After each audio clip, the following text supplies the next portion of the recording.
الف لام را تلك آيات الكتاب المبين إنا أنزلناه قرآنا عربيا لعلكم تعقلون نحن نقص عليك أحسن القصص بما أوحينا إليك هذا القرآن وإن كنت من قبله لمن الغافلين إذ قال يوسف لأبيه يا أبت إني رأيت 11 كوكبا والشمس والقمر رأيتهم لي ساجدين قال يا بني لا تقصص رؤياك على إخوتك فيكيدوا لك كيدا إن الشيطان للإنسان عدو مبين وكذلك يجتبيك ربك ويعلمك من تأويل الأحاديث ويتم نعمته عليك وعلى آل يعقوب كما أتمها على أبويك من قبل إبراهيم وإسحاق إن ربك عليم حكيم. صدق الله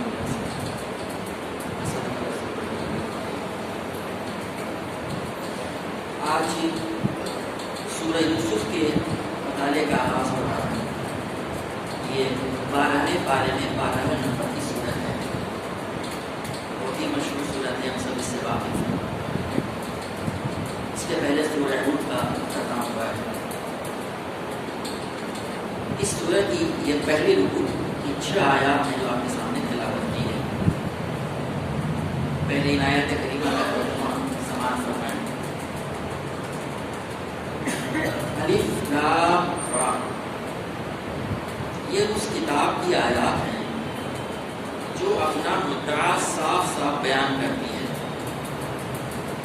ہم نے اسے نازل کیا ہے قرآن بنا کر عربی زبان میں, تاکہ تم یعنی اہل عرب اس کو اچھی طرح سمجھ سکو. اے نبی صلی اللہ علیہ وسلم, ہم اس قرآن کو تمہاری طرف پڑھ کر کے بہترین پیرائے میں واقعات اور حقائق تم سے بیان کرتے ہیں, ورنہ اس سے پہلے تو ان چیزوں سے تو بالکل ہی بے خبر تھے. یہ اس وقت کا ذکر ہے جب یوسف علیہ السلام نے اپنے باپ سے کہا, ابا جان, میں نے خواب دیکھا ہے کہ 11 ستارے ہیں اور سورج اور چاند ہیں اور وہ مجھے سجدہ کر رہے ہیں. جواب میں اس کے باپ نے کہا, بیٹا اپنا یہ خواب اپنے بھائیوں کو نہ سنانا, ورنہ وہ تیرے در پہ آزار ہو جائیں گے. حقیقت یہ ہے کہ شیطان آدمی کا کھلا دشمن ہے, اور ایسا ہی ہوگا جیسا تو نے خواب میں دیکھا ہے کہ تیرا رب تجھے اپنے کام کے لیے منتخب کرے گا اور تجھے باتوں کی تہ تک پہنچنا سکھائے گا, اور تیرے اوپر اور آل یعقوب پر اپنی نعمت اسی طرح پوری کرے گا جس طرح اس سے پہلے وہ تیرے بزرگوں ابراہیم و اسحاق علیہ السلام پر کر چکا ہے. یقیناً تیرا رب علیم و حکیم ہے. سورہ یوسف کے بارے میں مفسرین کہتے ہیں نبی کریم صلی اللہ علیہ وسلم مکہ مکرمہ میں جب دعوت کا کام کر رہے تھے, جو آپ کا فرض منصبی تھا ہم سب مسلمانوں کے لیے, تو اس پہ طرح طرح کے اعتراضات, پریشانیاں, راستے میں رکاوٹیں, دشواریاں پیدا کی جا رہی تھیں, شکوک و شبہات پیدا کیے جا رہے تھے. آپ اللہ کے نبی ہیں, یہ خود سے غلطی بنا دیتے ہیں نعوذ باللہ وغیرہ وغیرہ. تو غالباً یہود کے شہر میں قریش مکہ نے آپ کا امتحان لینے کے لیے پوچھ بیٹھے کہ یہ بتائیں کہ بنی اسرائیل یہ تو رہتے تھے کنعان میں, یعنی فلسطین جو ہے, یہ مصر کیسے پہنچے؟ ان کا خیال تھا کہ کو تو معلوم ہوگا نہیں, تو نعوذ باللہ جان مانتی نہیں تھی کہ آپ اللہ کے نبی ہیں. ظاہر ہے کسی سے پوچھے پاسیں گے, کچھ دیر لگے گی وغیرہ وغیرہ, جو ان کے ذہن میں رہا. اللہ تبارک و تعالیٰ نے فوراً ہی ایک ہی نشست میں پورا کا پورا واقعہ سچا بیان کر کے یہ روایتوں میں آتا ہے کہ اس کی وجہ خود اس سورہ کے ساتھی آیت جو آج نہیں تلاوت کی, اس میں اس کا اشارہ ملتا ہے کہ اس میں سائلین کے لیے سبق ہے, نشانیاں ہیں. سائل سے مراد دیا گیا کہ انہوں نے حوال کیا تھا. سوال کا تھا حضرت یوسف علیہ السلام کے بارے میں تھوڑی سی جانکاری. ہم سب جانتے ہیں کہ یوسف علیہ السلام نے حضرت ابراہیم علیہ السلام کے پڑھ پوتے تھے. اس اسی لیے مسند احمد میں آتا ہے الکریم ابن الکریم ابن الکریم ابن الکریم، یوسف بن اسحاق بن یعقوب بن ابراہیم علیہ السلام، ابراہیم علیہ السلام کے پڑھو۔ ان کا زمانہ تقریباً بتایا جاتا ہے، یہ اگر مان لیا جائے کہ بائبل کے علماء کی تحقیقات صحیح ہیں، کم و بیش وہی تاریخ آئے گی 1906 قبل مسیح BC سے لے کے 1750 قبل مسیح، تقریباً 120 سال کے واقعہ بیٹھے۔ اور یہ بھی اس میں ملتا ہے کہ آپ مصر میں تفصیلات آئندہ آئیں گی، 80 سال آپ وہاں کے عزیز مصر یعنی وزیر رہے، یہ تفصیل کیا گیا ہے۔ یہ کیوں کہا گیا ہے؟ اس میں اس واقعے کو بیان کرنے کا کیا مقصد ہے؟ ایک چیز آپ یہ بھی دھیان دیں، اس میں الف لام اور را سے شروع ہوا ہے، اس کی باتیں بار بار نشر کی اور آپ کہلاتے ہیں۔ ایک مفسر کے بقول یہ اس کا قرآنی نام ہے، اور جب قرآنی نام صورتوں میں مماثل ہوتے ہیں تو اس کے مضامین بھی ایک جیسے ہوتے ہیں۔ چنانچہ سورہ یونس میں الف لام را سے شروع ہوا، سورہ ہود میں الف لام را سے شروع ہوا، سورہ یوسف بھی، اس کے بعد سورہ ابراہیم رات آئے گی، وہ الف لام میم را ہے، اور پھر اگلی 2 صورتیں پھر الف لام را ہے، یعنی یہ 6 صورتوں میں تقریباً مضامین ایک ہی چیز بحث ہے۔ یہاں پہ اس کے پہلے جو پچھلے ہفتے سورہ آئی تھی، اس میں آخری آیتوں میں کہا گیا تھا کہ جو ہے وَكُلًّا نَقُصُّ عَلَيْكَ مِنْ أَنبَاءِ الرُّسُلِ مَا نُثَبِّتُ بِهِ فُؤَادَكَ، اور یہ نبی یہ پیغمبروں کے قصے جو ہم آپ کو سناتے ہیں، یہ وہ چیزیں ہیں جن کے ذریعے سے ہم تمہارے دل کو مضبوط کرتے ہیں۔ یہ وہ مقصد ہے۔ ان حالات میں نبی کریم صلی اللہ علیہ وسلم کو پرانے پیچھے کے واقعات کو سنا کے ان کے دل کو مضبوط کرنا کہ راہ حق میں یہ آتا ہی ہے، یہ راہ پیش آتے ہیں۔ جب آپ کی دعوت کا کام کرے گا، تمام انبیاء کو آئیں، آپ کو بھی آئیں گے، تو جو شخص تقوی اختیار کرے، استقامت اختیار کرے، یہ باتیں ساری سننے میں آ چکی ہیں، اور صبر کرے تو اللہ تعالیٰ محسنین کے سب کے اجر کو ضائع نہیں کرتا۔ اور آپ نے دیکھا بھی کہ کیا کیا پچھلے قوموں کے ساتھ واقع ہوئے۔ اس کو احسن القصص کیوں کہا گیا ہے؟ قصص کا ترجمہ یہاں پر مولانا نے کچھ کیا، لیکن عام طور سے ترجمہ انہوں نے قصہ کیا ہے، اور ایک مترجم نے، کچھ مترجمین نے سرگزشت کیا ہے۔ وہ بات بہترین معلوم ہوتی ہے، اسٹوری نہیں ہے، یہ سرگزشت ہے، واقعہ گزر چکا ہے، ایگزیکٹلی ایسے ہی۔ اس میں نبی کریم صلی اللہ علیہ وسلم کی نبوت کی دلیل بھی ہے۔ آگے کہا گیا اس میں کہ آپ اس سے غافل تھے، آپ کو نہیں معلوم تھا۔ اتنا بڑا واقعہ نبی کے ساتھ کسی نے پہلے کبھی نہیں سنا تھا، لیکن اچانک اللہ تعالیٰ نے نبی وحی کو نازل کیا، پورا واقعہ آ گیا۔ اور بائبل میں تالمود میں یہ جو یہودیوں کی بڑی کتابیں ہیں، اس میں بہت تفصیل سے ہے، لیکن اس میں اتنی تضاد بیانیاں ہیں، انشاءاللہ جب آئندہ باتیں آئیں گے کچھ اشارہ کیا جائے گا کہ وہ اور ایک ہی چیز کو کنٹراڈکٹ کرتی ہے، تضاد ہے اس کے اندر میں، اور ایسی چیزیں بھی بیان کی گئی جس میں نہیں لگتا کہ ایک نبی سے ایسی بات ہوئی، یعنی نبوت کے مقام سے فروغ معلوم ہوتا ہے۔ اس کے برخلاف قرآن پاک میں یہ سورج نازل کی گئی ہے، اس کو بہترین انداز میں بالکل فطری اور نیچرل لگتا ہے، یہ ایسا ہونا ہی چاہیے، اس لیے اس کو کہا گیا۔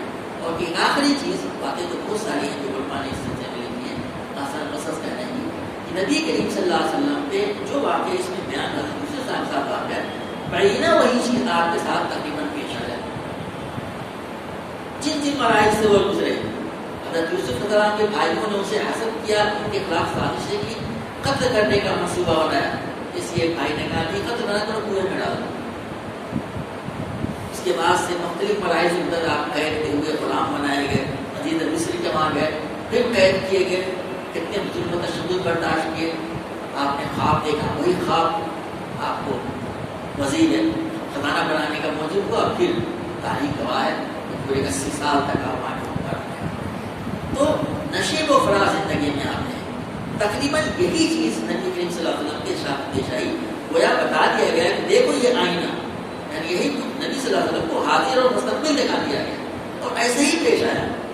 کفار مشرکین قریش مکہ نے یہی منصوبہ بنایا کہ آپ کو قتل کر دیں، چنانچہ ہم جانتے ہیں نبی ہجرت کے راہ ایسے ہی کیا سب نے، سارے قبیلے کے لوگ آپ کے پلان بنائے سے تفصیلات آپ جانتے ہیں.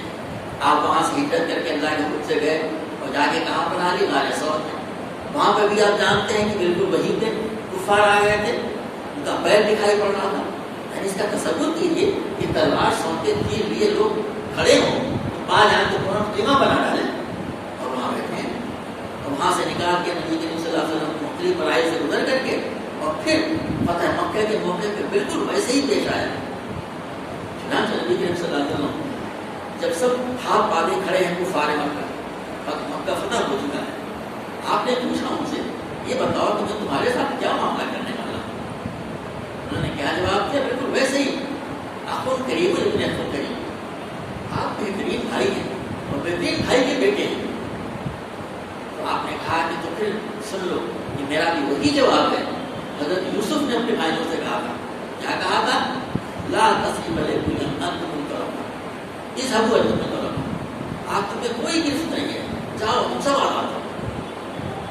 بالکل ایسی واقعہ پیش آیا. تو اس میں نبی کریم صلی اللہ علیہ وسلم گویا کہ مستقبل دکھا دیا. جو لوگ صحیح رہے ہوں گے کفار مکہ مشرک قریش مکہ میں, وہ سمجھ گیا ہوں گے کہ لگتا ہے ایسے کچھ ہمارے ساتھ پیش آنے والا ہے. ہو سکتا ہے کتنے لوگوں نے اس کو ہی قرآن کی آیتوں کو پڑھ کر سن کر کے اور اسلام قبول کر لیا. سب ہوگا ضرور ایسے ہوئے ہوں.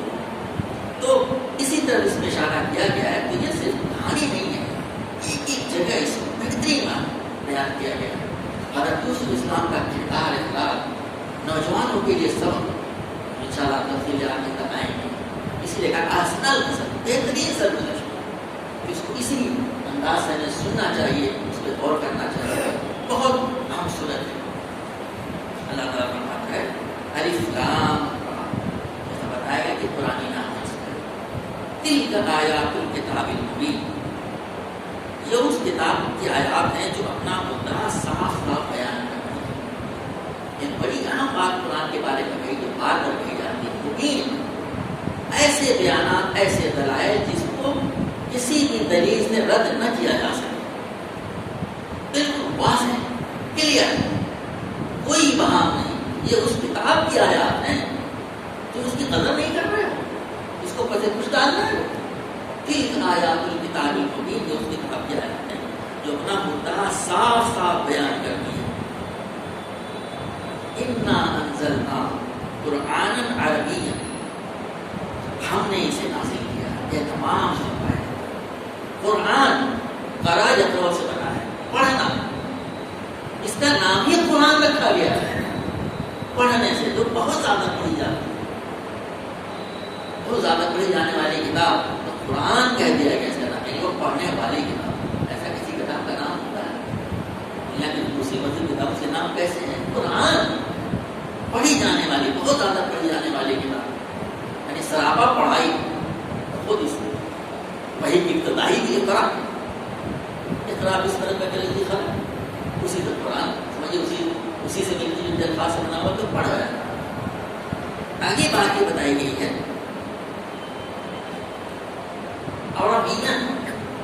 عربی زبان کا قرآن. جن لوگوں پہلے نازل کی گئی کتاب کون لوگ تھے؟ عرب لوگ تھے. بہترین زبان, فصیح و بلیغ, اشرف اللغات کہا گیا ہے. بیسٹ لینگویج اس زبان میں نازل ہوئی. اشرف الرسل پہ نازل ہوئی. اشرف البلد پہ, اشرف الملائکہ اس کو لے کے آئے. ہر چیز بہترین. تو کہا کہ قرآن عربی میں نازل کیا ہے. کیوں؟ کیونکہ جن لوگوں کے اوپر بات پہنچائے گی جو انبیاء کرام انہیں کی زبان میں تو کہا جائے گا تاکہ سمجھ سکیں لوگ. اس کے قریب میں ہی جو مشہور زبانیں موجود تھیں, گریک تھی, ایرانی زبان تھی, لیٹن رہی ہوگی, اس میں تو نہیں بھیجا جائے گا. وہاں کے لوگوں کے ان کو سمجھانے کے لیے وہی زبان کارا معلوم کرتی تھی. وہ یہ نہ کہ بات تو ہمیں سمجھ نہیں آتی ہے, فورن لینگویج ہے. اسی لیے قرآن کو بغیر کہا ہے قرآن عربی زبان کا قرآن بنایا. کچھ کمعقل لوگ اس پہ اعتراض کرتے ہیں کہ صاحب یہ تو عربی زبان کا قرآن عربوں کے لیے تھا. کہتے ہیں وہ سارے دانشور حضرات عربوں کے لیے تھا یہ عربی زبان. ماہر تو ہے بار بار کہہ رہا ہے یہ عربی کوئی کتاب جب نازل کی جائے گی ان کی زمانت تو نازل کی جائے گی تاکہ اچھی طرح اس کو سمجھ لیں, اس کو گریس کر لیں, اس پہ عمل کریں, اس کے معنی پائی میں پوری طرح سے قابل ہو جاتے ہیں, اس کتابوں کو آگے بڑھائیں. دوسروں تک باتیں پہنچائیں. ہر جگہ ایسے ہی ہوتا ہے. کیا دنیا میں ایسی کوئی کتاب بتا سکتے ہیں جو کسی قوم میں نازل کی گئی ہو کسی اور زبان پہ؟ چاہے ہمارے ملک کا معاملہ ہو، چاہے عیسیٰ اسلام کی جو قرآن جو چیز نازل کی گئی وہ سریانی زبان میں تھی، ارامائک بھی اسے کہتے ہیں. موسیٰ اسلام اور تمام انبیاء کرام پہ عبرانی زبان میں نازل کی گئی. ایسی قرآن کہتا ہے جہاں جہاں جس قوم میں انبیاء بھیجے گئے ان کی قوم میں وہ زبان میں وہ باتیں کرتے تھے. تو یہ مقصد ہے کہ قرآن میں تاکہ کوئی یہ نہ کہتے ہیں پڑھتے نہیں ہیں. اب اس کا یہ جواز نہیں کہ ہماری زبان تو قرآن عربی ہے نہیں. اب ہم کو سمجھنا چاہیے. ماشاء اللہ جتنے لوگ بیٹھے ہیں اور تقریباً آج کل ہر جگہ اس کا چڑھاؤ ہے کہ انگریزی زبان کے انگلش میڈیم میں کیا ہماری زبان ہے سیکھتے ہیں کہ وہی سیکھتا ہے ہوگا تو ہم یہ کیوں نہیں سیکھ سکتے؟ آج کے خلاف اچھا مضمون تبدیل ہفتے میں صرف عربی زبان کے سلسلے میں کہ دنیا کے تمام طرح کے لوگ سیکھتے رہتے ہیں. اللہ کو کیا جواب ہے؟ قرآن کا کیوں نہیں سیکھی تھوڑی سی کہ سن تو تمہارے آ جائے. کیا واقعہ نہیں ہے؟ کون ایسا شخص ہے جس کو پڑھا لی نام کہتے ہیں اور دو زمانے میں جانتا ہوں آج کی تاریخ میں؟ تو یہ اس سلسلے میں کہا گیا کہ یہاں کو عربی قرآن ہے لعلکم تعقلون. یہ مقصد بیان کیا گیا تاکہ اسے سمجھ سکو. میں نے پہلی بات بتایا یہ مقصد تھا. اس کوئی اسے باقی نہ رہے ان لوگوں کو کہا جا رہا ہے جن لوگوں کے دربار کو نازل کیا گیا. نحن نقص عليك احسن القصص بما اوحينا اليك هذا القرآن لفظ آ رہا. ہم نے اس قرآن کو تمہاری طرف وحی کے ذریعے سے بہترین بیان میں ترجمہ کیا گیا. لیکن ایک ترجمہ اس کا یہ ہوگا ہم تمہیں ایک بہترین سرگزشت سناتے ہیں. نام نقص ہم تمہیں سناتے ہیں احسن القصص ایک بہترین سرگزشت. جیسا کہ میں تھوڑی دیر پہلے آپ سے بتایا کہ قصص کا ترجمہ سرگزشت جو بات گزر چکا ہے. اس قرآن بما اوحینا الیک اس قرآن کی بدولت جو ہم نے تمہاری پر نازل کیا ہے. وَإِن كُنتَ مِن قَبْلِهِ لَمِنَ الْغَافِلِينَ اور بے شک تم اس سے پہلے اس سے ناآشنا تھے. اب اس ایک آیت میں بہت ساری باتیں بیان کر دی گئی ہیں جیسا کہ آپ سے ذکر کیا گیا. ہم تمہیں سناتے ہیں جیسا بتایا گیا ابھی تمہید میں سوال کیا گیا اللہ تعالیٰ نے ہم تمہیں سناتے ہیں واقعہ پورا کیا بہترین قصص. اور اس سے پہلے کیوں بما اوحینا الیک ھذا القرآن جو ہم تمہارے طرف نازل کر رہے ہیں ہماری کام کی تو ہم بتائیں گے. تو بتایا جائے کہ وحی کے ذریعے نازل کیا ہے. نبی کریم صلی اللہ علیہ وسلم کی بات نہیں معلوم تھی اور اس کے پہلے بھی قرآن کے دوسرے صورتوں میں سورہ ہود میں بار بار کہا گیا سورہ یونس میں کہا گیا کہ آپ کی بات کو نہیں جانتے تھے. ہم آپ کو وحی کے ذریعے بتا رہے ہیں. نبی صلی اللہ علیہ وسلم کی بات سمجھ آ چکی ہے. تو یہ آپ کی نبوت کا ثبوت یہاں پہ سکتا ہوتا ہے. اور جن لوگوں کے لیے کہ اللہ تعالیٰ یہ یہاں اس کا پورا موقع نہیں ہے کہ نبی کریم صلی اللہ علیہ وسلم کی زبان سے اس طرح بات کبھی نہیں سنی گئی اور وہاں پہ بہترین پیرائے میں وہ پوری بات بیان کرنے کی. اور جیسا آپ سے ابھی کہا گیا میں نے بڑی اہم بات ہے کہ یہ واقعہ دوسری مذہبی کتابوں میں استعمال کرنے والے دنیا میں بڑی تعداد میں مسلمانوں سے بھی 1.5 گنا زیادہ ان کے وہاں پائی جاتی ہے. لیکن بڑی تعداد بیانی اس کے اندر ہے. آپ پڑھ کے دیکھیں مجھے قرآن پاک میں بالکل سسٹمیٹک نیچرل قدرتی طور فطری طور پہ بیان کیا گیا پورا واقعہ. اور سب سے بڑی بات کہ ہر واقعے میں کیا سبق ملتا ہے کیونکہ قرآن سبق کے لیے نصیحت کے لیے عبرت کے لیے اس معنی میں کہا گیا کہ تمہیں سناتے ہیں. اب آگے کہا جا رہا ہے کہ کیا واقعہ ہے. بہت ساری تفصیلات کو چھوڑ کے لیکن جو مین باتیں ہیں جو سبق جس کی عبرت ہے وہ بیان کرتا ہے اس میں کوئی ڈسکنٹینٹی معلوم ہوتی ہے. اس قال یوسف لأبیہ یا ابت انی رأیت احد عشر کوکبا والشمس والقمر رأیتهم لی ساجدین. جب اس وقت کا ذکر ہے یعنی جب یوسف نے علیہ السلام قال یوسف لأبیہ نے اپنے باپ سے کہا یا ابت پیارا جملہ ہے اے میرے ابی اے میرے پیارے باپ بھاجان.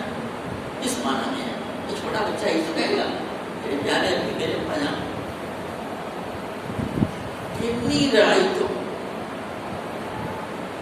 میں دیکھتا ہوں میں نے خواب دیکھا ہے احد عشر کوکبا 11 کوکبا ستارے والشمس سورج والقمر و چاند، یعنی خواب میں 11 ستارے سورج اور چاند دیکھا ہے. انہوں نے بڑی عمدہ بات لکھی ہے اس کے اندر. میں اور کر رہا تھا کہ رأیتہم دھوکہ کی مایا ہے. بڑی عمدہ بات لکھی ہے. کہنے کہ خواب کوئی معمولی خواب نہیں تھا، اور بیٹا جو نبی ہونے والا ہے اس کے خصائص تو پہلے سے نظر آ رہے تھے. اور یہی تو بات ہے کہ یوسف علیہ السلام کے جو دوسرے بھائی تھے، اب یہ بات کہ 11 کیا ہیں یہ تو معلوم ہوتا ہے جیسا کہ دوسری تفسیروں سے اور بائبل سے بھی، یہ 12 بھائی تھے. یوسف علیہ السلام اپنی ماں سے 2 بھائی، سب سے چھوٹے یعنی 10ویں 11ویں یہ سمجھیے حضرت یوسف علیہ السلام، اور ان کے چھوٹے بھائی بنیامین. یہ 2 تو ایک ماں سے تھے اور باقی تھا دوسری ماں سے. روایت تو ملتا ہے کہ 4 بیٹیاں کی باقی جو تھے، اور ان کی خصائص، ان کی آداب، سعادت مندی اور کیا کچھ کہیے ابھی یوسف علیہ السلام کے بارے میں. تو وہ اس قدر تھے، اور ظاہر ہے کہ باپ کو زیادہ چاہے گا. اسی وجہ چھوٹے بھی تھے، یہ بھی معلوم ہوتا ہے ان کی والدہ کا انتقال ہو گیا تھا بچپن ہی.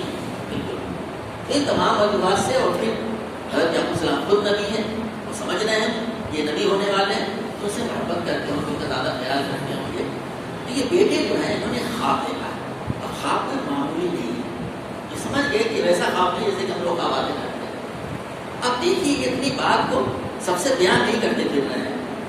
بھائیوں سے جا کے میں نے دیکھا ہے 12 بھائی ہیں کل ملا کر اس وقت آپ سے کیا ہے. دوسرے اب کہنے میں حیران مانی ہو رہی ہے، کیسے کہیں یہ خواب. تو پہلے یہ کہا انی رأیت احد عشر کوکبا والشمس والقمر، میں نے خواب میں 11 ستارے سورج اور چاند دیکھا ہے. میں نے اتنا کہا، ایک ہی جملے میں نہیں کہتے دوسری بات رأیتہم لی ساجدین، اور میں دیکھ رہا ہوں، میں نے دیکھا کہ وہ مجھے سجدہ کرے، میرے آگے سجدہ نہیں ہے. یہ بات آپ نے دوبارہ بات نہیں کی. جی آتا یہ سعادت مند ہے. رأیتہم لی ساجدین، میں دیکھتا ہوں، میں نے دیکھا کہ مجھے سجدہ کرنا ہے، میرے آگے سجدہ نہیں ہے. ادب سیکھے ہوئی یعنی ان کی ایک جملہ جو قرآن پاک میں بیان ہوا ہے، جو آپ کہتے ہیں، جو اس میں سبق ہے. جیسا انشاءاللہ آگے آئندہ کے دروس میں آپ کے سامنے بات ہے سب لوگوں کے لیے.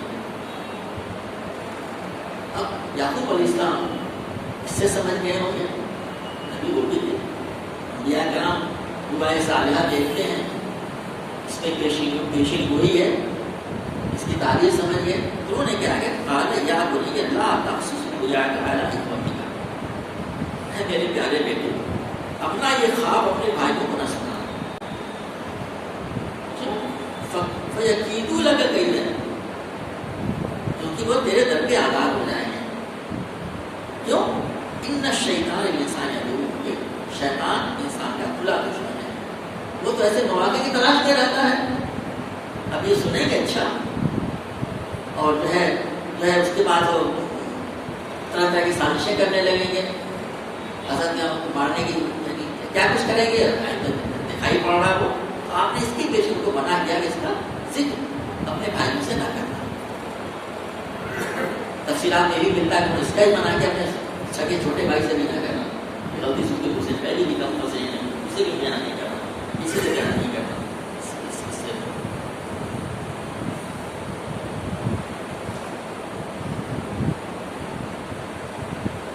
اب اس خواب کے تعلق سے بہت ساری چیزیں بھی لوگوں نے لکھی ہوئی ہیں. اس ایک بات میں یہاں پہ اشارہ سے کر دوں، جیسا میں نے بھی آپ سے کہا کہ بائبل میں اور تلمود میں بھی اس کی تفصیلات کچھ ملتی ہیں. اب دیکھیے قرآن کا بیان کے سلسلے میں یہاں پہ بیٹے نے بیان کیا اتنا ادب اور سعادت مندی سے، اور باپ نے اس کے بارے میں اسے جو کیا قدرتی لگتا ہے. باپ ایسی اپنے بیٹے کے سلسلے میں اس کو نصیحت کرے گا، ہدایت کرے گا. لیکن ان کے برخلاف بائبل میں کیا بیان کیا ہوا ہے جو دل بات لگتی نہیں ہے. اس میں اس طرح کی بات نہیں کہ جب باپ نے سنا اچھا ڈانٹ ڈپٹ کیوں کی، تو یہ حساب دیکھنے لگا ہے. بتائیے میرا کوئی عام آدمی بھی کامن سینس والا کسی کے خواب پہ اس کو تبدیل نہیں کرے گا کہ کیا خواب کو خود سے دیکھتا ہے. خواب تو آتے ہیں بھائی، تو کہ معمولی عقل کا بھی انسان ہو ایسی کوئی حرکت نہیں کرے گا کہ وہ اپنے بیٹے کو ڈانٹے کہ اچھا تو عزت خام دینے لگا ہے، پانی ہوگا۔ قرآن کا بیان یہ ہے بالکل فطری بیان ہے، بالکل ایسا ہی ہوگا، ایسا ہی ہونا چاہیے۔ اس سے قرآن پاک نبی صلی اللہ علیہ وسلم نے قرآن پاک میں ایک چیز پیچھے کہنے سے بھول رہ گئی تھی، کتاب مبین کہتے ہیں کہ خود قرآن پاک اس بات کی دلیل دیتا ہے کہ وہ کتاب برحق ہے، اس کے لیے کسی اور دلیل کی ضرورت نہیں ہے۔ یہ کہتے ہیں انٹرنل پروف جو ہے، خود قرآن کے داخلی شواہد ایسے ہیں جو بتاتے ہیں قرآن پاک کتاب برحق ہے، یہ ایک نبی پہ نازل ہوئی ہے، اس کی تفصیلات ہمارے سامنے آتی ہے۔ اب یعقوب علیہ السلام نے اپنے پیر باپ نے آگے بتایا کذالک یجتبیک ربک، اور اسی طریقے سے تیرا رب، اور ایسا ہی ہوگا، اس کا کیا ہے کہ اس میں ترجمہ کہا گیا کہ اور ایسا ہی ہوگا، تنخواہ میں نہیں کہا ہے، وکذالک ایسا ہی ہوگا، یجتبیک ربک، تیرا رب تجھے اپنے کام کے لیے منتخب، یجتبیک ربک، تیرا رب تجھے اپنے کام کے لیے منتخب کرے گا۔ یہ تو بتا ہی رہا ہے، آپ سمجھ گئے کہ نبوت کی بات ہے، اللہ تعالیٰ یعنی تمہیں نبوت سے سرفراز کرے گا، تو اپنے کام کے لیے منتخب کرے گا۔ وَيُعَلِّمُكَ مِن تَعْوِيلِ الْأَحَادِيثِ، اور تجھے باتوں کی تہ تک پہنچنا سکھائے گا۔ تعویل بننے کا تجھے سکھائے گا، تعویل الحادیث باتوں کی تہ تک پہنچنے کا۔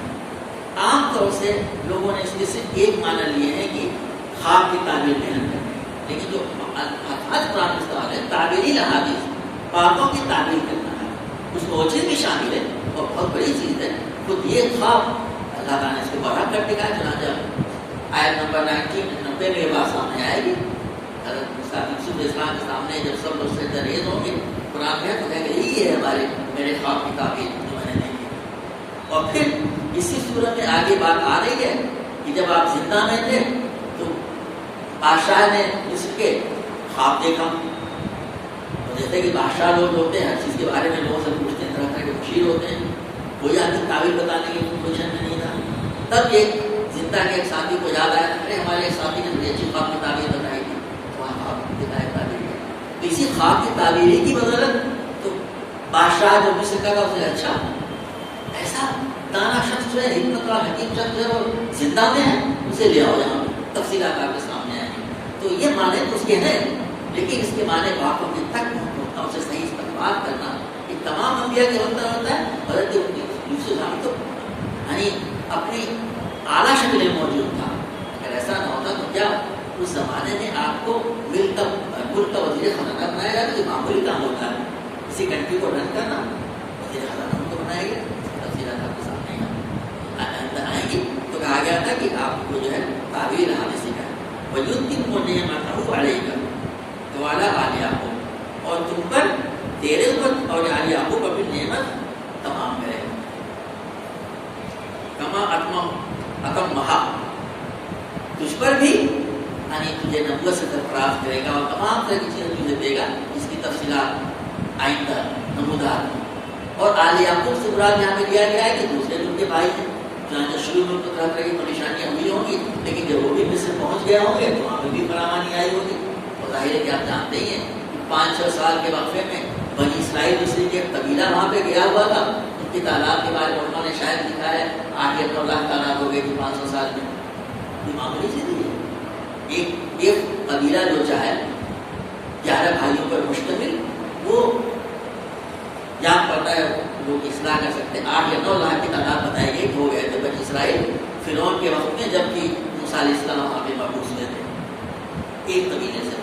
یہ تمام چیزیں اس میں شامل ہیں کہ اللہ تعالیٰ اس کو برکت دے گا، آل یعقوب کو بھی۔ کما اتمہا، جس طریقے سے اس نے جو ہے نعمت تمام کی تھی کس پہ، علی ابویک، تمہارے اجداد من قبل، اس سے پہلے، ابراہیم و اسحاق۔ میں نے بڑی عمدہ بات لکھی ہے، یعقوب علیہ السلام کی زبان سے کہلوایا جا رہا ہے، کس کا نام لیا؟ ابراہیم و اسحاق، اپنے دادا کا، اپنے ابا کا۔ حالانکہ خود وہ نبی ہیں، ان بھی بدل نعمت وہ اپنا نام نہیں لے رہے ہیں اس کے اندر۔ یہ احکام اسلام ہے، جس طرح کہ اس نے اس سے پہلے ابراہیم و اسحاق علیہ السلام پہ اپنی نعمت کو تمام کیا تھا، ان کو سرفراز کیا تھا۔ وہ تفصیلات قرآن کی جگہ جا کے بھی ہیں، اللہ تعالیٰ کس طریقے سے بتایا اسلام اسماعیل اسلام کے ساتھ جو واقعہ پیش آیا اور حضرت اسلام کی بشارت کی گئی دوسرے ذریعے جو پوری نسل چلی ڈائیگرام تو تمام چیزیں اس میں شامل ہیں. ان ربک علیم حکیم، یقیناً تیرا رب علیم ہے، جاننے والا، حکیم حکمت ہے. اس کے تمام کام علم اور حکمت پر مبنی ہوتے ہیں. جو کچھ یہاں پہ بیان کیا جائے وہ اس کے نالج میں جو کچھ آئندہ تک ہونے والا تمام چیزیں اس کی حکمت پر مبنی ہوتی ہیں. جو کچھ ہو رہا ہے جیسا بتایا گیا، یہ پہلی رکوع اس پورے سورۃ کی گویا کی تمہید ہے، اور وہ واقعہ کیا ہے وہ آگے آ رہا ہے، اس کی تفصیلات آگے آ گیا. ایک بات جو سب سے اس میں پہلے سب کو سمجھنے کی بتایا گیا تھا کہ یہ کتابیں مبین کیا ہے، اس میں سبق عبرت کے لیے ہے، عبرت کے لیے نہیں، آئندہ کے لیے. اور جیسا کہ میں نے شروع میں بتایا تھا جو ہے تقویٰ، استقامت، صبر، یہ قریب ہے. آدمی رائے حق پہ جمع رہے اور صبر کرے. صبر کا مطلب ہوتا ہے اپنے موقع پہ جمے رہنا، حالات کا مقابلہ کرنا. سورہ اصل میں تو اس کی پوری تفصیل بیان کی ہے. یہ کرے آج کی حالات، تقریباً یہی تو حالات ہیں. اسی زمانے میں صورت نازل کی جا رہی تھی، اسی لیے اس کے پہلے بھی یہ عرض کیا گیا کہ سورہ یونس ہے، سورہ ہود ہے، اس سے پہلے گزر چکی سورہ یوسف ہے. یہ سب ہمیں رہنمائی عطا کرتی ہے ہمیں کیا کرنا چاہیے. ہمیں صبر سے استقامت سے کام لینا چاہیے. اور جب یہ کہا گیا تو استقامت کا مطلب کیا ہے؟ اپنے موقع پہ ڈٹے رہنا. اسلام جس چیز کا ہم سے مطالبہ کرتا ہے، توحید کے جو تقاضے ہیں، آخرت یقین کے جو معنی بنتے ہیں، اس سے ہم سے کیا مطالبہ ہوتا ہے. نبی کریم صلی اللہ علیہ وسلم کو نبی ماننے کا ایمان لانے کا کیا مطلب کیا ہوتا ہے. اس کتاب پہ ایمان لانے کا کیا مطلب ہے کہ پوری کتاب ہدایت ہے اور عمل کرنے کے لیے. عوامر پہ عمل کرنا، منہیات سے رک جانا، یہ تمام چیزیں ہم کر رہے ہیں. اور اللہ کے راستے کی طرف لوگوں کو دعوت دینا، قول سے اور عمل سے. میں ہی نہیں، تمام بزرگان دین آج کے دور میں بھی یہی کہہ رہے ہیں کہ اس دور میں جو ہم سے پیش آ رہا ہے، واحد کلید ہماری یہ ہے کہ ہم اللہ کے کلمے کو دوسروں تک پہنچائیں، ان کو توحید کی دعوت دیں حکمت کے ساتھ. کہاں پہ کہنا ہے کہاں نہیں کہنا ہے، اس سے تو کسی کو اختلاف نہیں ہے کہ اور عملی شہادت مسلمان کی زندگی قرآن کا نمونہ بن جائے. سب سے پہلے کہنے والا اس کا یہ بات کسی کو نہیں معلوم کہ مومن قاری نظر آتا ہے جنتوں ہم بن جائیں قرآن. اور دعوت اس کا ایک پہلو ہے. اس سلسلے میں ہم بھی کچھ کام کرتے ہیں، ہم کرتے ہیں. اور مسلمانوں کی اصلاح ایک کام ہے کیا جا رہا ہے، بہت ضروری ہے.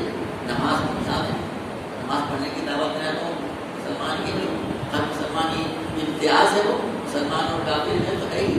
لیکن اصل چیز کہ مسلمان کے قول اور عمل سے اسلام کی دعوت کی جائے. اس کے راستے میں جو مشکلات پیش آئیں اس سلسلے میں ہمیں